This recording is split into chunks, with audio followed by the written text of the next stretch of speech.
Big story of the day, the government today tabling the Midterm Expenditure Framework in Parliament. Let's take a look at the five key takeaways. The government has set a target of eliminating the subsidy of LPG cylinders by March 2018. It's reiterated its decision to increase the price of LPG cylinders by 4 rupees every month. The government also expects the overall subsidy bill as a percentage of GDP to fall to 1.3% by FY20 compared to 1.7%.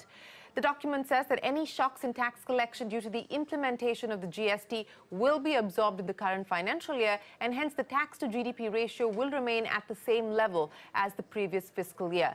About the fiscal deficit picture, the government has said that it does not expect any change on the fiscal roadmap, so those targets have been left untouched. And finally, the government is looking at spending more on the social sector, and that sector has seen substantial increase in allocations for agriculture, healthcare, education, sports and tourism. Rituparna Bhuyan joins us now with the details. Ritu, take us to the fine print of the expenditure review. Well, as far as taxes are concerned, government has admitted that in FY18 there will be a disruption to central government's tax collections because of GST, but this disruption will be limited to FY18 only. In FY19 and in FY20, the government expects the tax to GDP ratio to increase by at least 30 basis points in both those years. That is point number one. Point number two, as you said, subsidy bill will be coming down, and that will be done through rationalization of subsidies, especially on LPG and kerosene. In fact, the government has said that even on kerosene, the allocation of PDS kerosene to states is being rationalized. The government has started that process.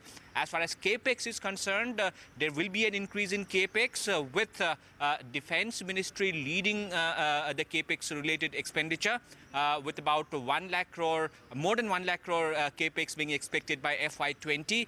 Even on roads, the government expects, the Finance Ministry expects a huge increase in capex, about an increase of up to 70,000 crore by FY20. Of course, again, railways is another ministry where the Finance Ministry expects increase in capex. Last but not the least, the government also, the Finance Ministry also has said in the statement that while the revenue deficit will be under control in this year, we'll have to think about having a relook at the target of eliminating effective revenue deficit. So we'll have to wait and see if the government has a strategy on that going forward. All right, Ritu, appreciate you joining us with those details.